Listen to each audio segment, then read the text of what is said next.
So you're running these awesome marketing campaigns, right? But how do you actually prove they're working? That is the big question. Well, today we're going to break down exactly how you can master your marketing data. It's a huge part of your level 4 apprenticeship, and we're zeroing in on Skill 11. All right, to make this super clear, let's meet Jody. She's a level 4 marketing apprentice at Ivis Stores, and she's probably a lot like you. She's got great ideas, she's creative, and she's just launched a brand new campaign. She's feeling pretty good about it. And then her line manager, Riddle, walks over and asks that one question. This looks great, Jody, but how do we know it's actually making a difference? Where's the proof?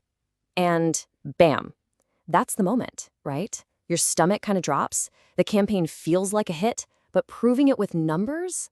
That's a whole different ballgame. But don't worry, because Jody's got a secret weapon.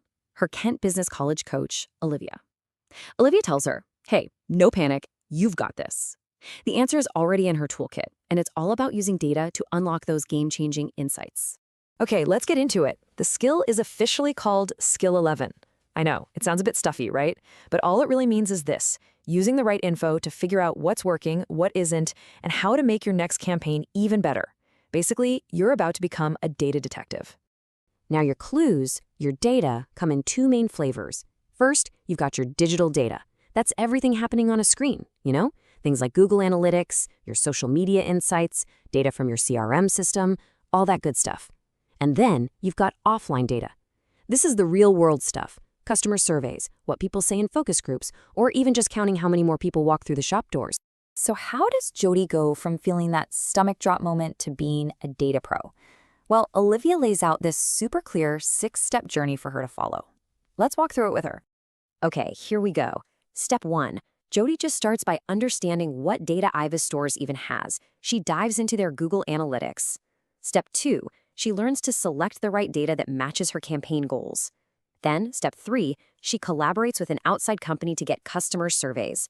Pro tip here, giving your suppliers a really clear brief makes all the difference. Step 4 is the fun part. She analyzes it all. Then, and this is key, step 5, she combines the online buzz with the in-store sales data to see the full picture. And finally, step 6, she's ready to present her findings to Riedel and show how they can make things even better next time. Now, getting good at this isn't just about impressing your manager. Oh no, this is the big one. It's absolutely essential for your apprenticeship, for getting you ready for your assessment, and this is where Adam, the monitor, comes into the picture. He's the one who's going to be looking at all your evidence on EPTEM. Here's the most important thing to remember. Adam isn't a mind reader. You can't just say you did the work, you have to show him. For Jody to pass her gateway and her endpoint assessment, it is all about the evidence, solid, concrete proof of what she's done.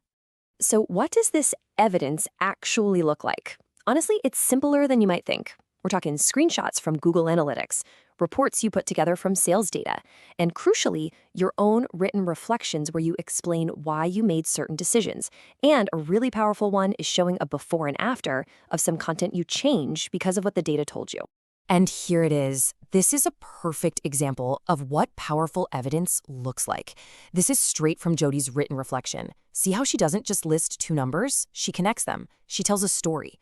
The ads we ran online directly led to 10% more people walking into our actual store. For an assessor, that is pure gold.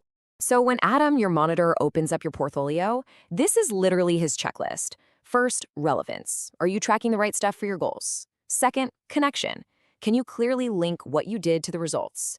Third, application. Did you actually use the data to make a change? And finally, accuracy. Is your data handled correctly? You nailed these 4, you are in such a good place. So after following all those steps and carefully gathering her evidence, Jody has her moment of triumph. She's not just guessing anymore if her campaign worked. She knows. And she can prove it. She is so ready for her assessment. She walks into that meeting with Riddle and presents this. No fluff, just facts. A 15% increase in leads, a 25% jump in engagement, and the number every manager absolutely loves to see, a 10% positive return on investment. She used data to prove her own value. How cool is that? And because of this whole journey, Jody is now way more confident. She knows how to measure her impact, she knows how to make her work better, and most importantly, she is 100% ready for her gateway and endpoint assessments. So, that's Jody's story. And now, it's over to you. Just like her, you have all this data right at your fingertips. Remember, it's not just a bunch of numbers on a spreadsheet. It's the raw material for a story. So the real question isn't whether you have data.